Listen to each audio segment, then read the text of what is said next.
Imagine there was a book that told you how things are and what to do in any context. Would you read it?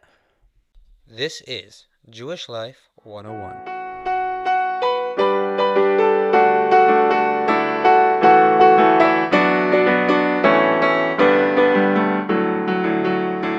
Welcome to Jewish Life 101, the podcast where we tackle any topic from a Jewish perspective, from the way that a Jew would look at it.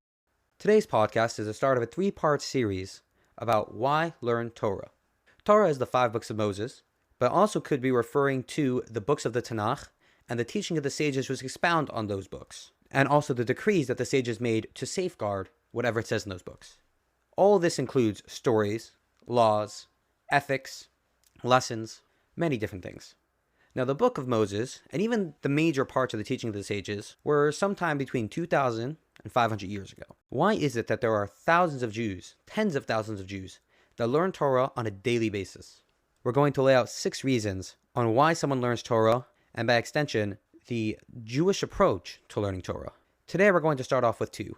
These 2 reasons are related to gaining wisdom. Before we start, quick reminder, no background knowledge needed to listen to this podcast. Anytime that there's a concept that we bring, we'll say that it's either said in the Torah, and that's why it's true for the context of the conversation. We will explain it in depth on the reason why that's true in a different podcast. Let's jump into it. The Torah usually refers to the 5 books of Moses. It may refer more broadly to all the books in the Tanakh, and may sometimes also include the teachings of the sages and the expoundings they have on the verses, and the decrees they made to safeguard the commandments in the Torah. One may ask when he learns, why am I learning? Why would someone open the Torah and learn what it says inside? Well, I'm here to tell you a couple of those reasons. Today we'll start off with 2. The first of these 2 reasons, which is the more obvious reason, is that the Torah was given to Moses on Mount Sinai when the Jews were becoming the Jewish people.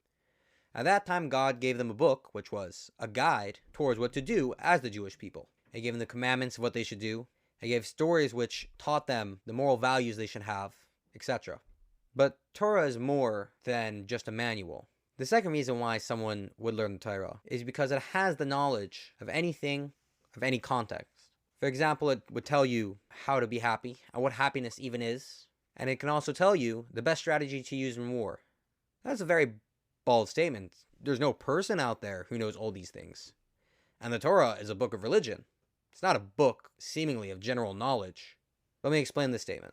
The first reason that leads to the conclusion that Torah would obviously have the knowledge about everything, and therefore used as the leading source and as a trustable opinion, is that Torah is the wisdom of God. God gave it on Mount Sinai, and God wrote what's in it. So whatever it says is the knowledge of God. Now God, being a little smarter than the average person, usually, aka always, has a pretty decent opinion on matters. So that's the first reason. Simply because God is smart. But there's something a little more fundamental in Torah that makes it have knowledge about everything and the right opinion about everything. The first reason that the Torah would have knowledge of everything, not only because it's smart, but fundamental, is quoting the original Hebrew, Estalko ba'araisa ubara alma. God looked in the Torah and created the world. Meaning that Torah is the world's blueprint.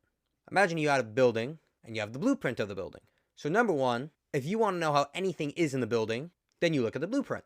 Not only that, but everything in the building is really in the blueprint because it was based off this. So too the universe was based off the Torah. So anything that there is in the universe comes from the Torah and is stated in the Torah. That's philosophy, that's psychology, that's physics, anything it would say in the Torah, because the Torah is its blueprint. There's a second reason why Torah fundamentally has the right opinion about everything. This is not only because it was technically used as the blueprint for the universe, but rather because it is an extension of the very fabric of existence, and therefore it decides the existence of everything. How so? Well, let me start off with an introduction. There are some things that the Torah says that seemingly are not necessarily true. For example, the Torah says if you give charity, it will bring you to become rich or richer. Now, the question is, imagine you went to a financial advisor. You went up to him, you told him, let me give away 10% of my money to homeless people on the street. How will that help with my financial future? His response is very likely to be, I'm actually very glad you asked. The way it's going to affect your financial future is that you will now have 10% less of all your money. And therefore you have 10% less to invest with. You'll have 10% less to use. In fact, it will ruin your financial future. And yet Torah, on the other hand, tells you not only will it not ruin your financial future, but it will bring you to a better state financially by giving away. Any expert would tell you that's not true. It's illogical. The way that someone might explain it to you is very simply that God decided to reward whoever gives charity.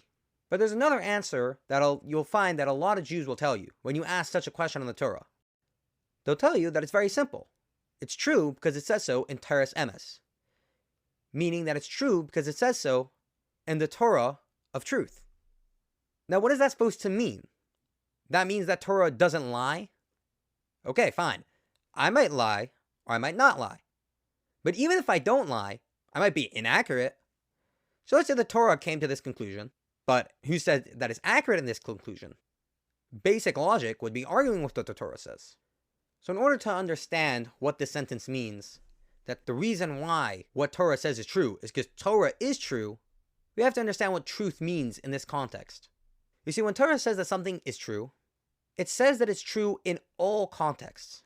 Meaning, truth in the Torah doesn't mean that it's not false. Truth in the Torah means that it's an absolute truth. We could understand this by looking at something else which looks at itself as true. It's called a subjective truth. There are a couple things that a subjective truth sees in itself. Number one, it sees that it is a self-standing being. It will at least feel that nothing created it. It exists on its own right. Another thing that something might say about itself, or about its truth, is that that's how it is in every context. Let me give an example. Logic. Logic will tell you that the rules of logic were never created by anyone. The rules of logic, that's just how it is. And not only that, that's how it is in every context. Logic, no matter where it's looking, will look at it from the lenses of logic. Because in every single context, what is there? There's logic. That is, what do you mean there's logic? That is what there is. That's what existence is from logic's perspective. Everything has these sets of rules. And these sets of rules is what makes things up and allows them to be. Now, when you think about it, even logic itself, using logic will tell you someone would have to make it. It's a little broader than the current discussion. But that's why it's called a subjective truth, because it's not actually true. It's how things look at themselves as true. Everything in this world has a version of truth, which they will call true, might not actually be true. Now God, on the other hand, is not a subjective truth, he's an absolute truth. He actually is true. Meaning, as we just explained, two things. Number one, he's a self-standing being. Number two, he exists in all contexts. But not only that, another thing that we see in logic is that logic will tell you that it's true and nothing else. Logic will never tell you, you know what, you feel this way? That's how it is. Why? It never cares. It never cares about the laws of emotion. It only cares about the laws of logic. Because in its mind, the laws of emotion are not true because it's too busy being true in every single context, leaving no context for anything else. So if God, being the absolute truth, is true, then he can't have another truth in existence. Because in every single context, he is true. He decides how it is. If not, if there was a second truth, he would be saying, I'm true everywhere and in every context. And the other thing would be saying, I'm true in everywhere and in every context. Which doesn't work together, because they're not true in each other's contexts. So therefore, anything that was made really cannot be self-standing and therefore true, but has to have been decided by God. So their existence was a decided existence. The way their existence is was decided.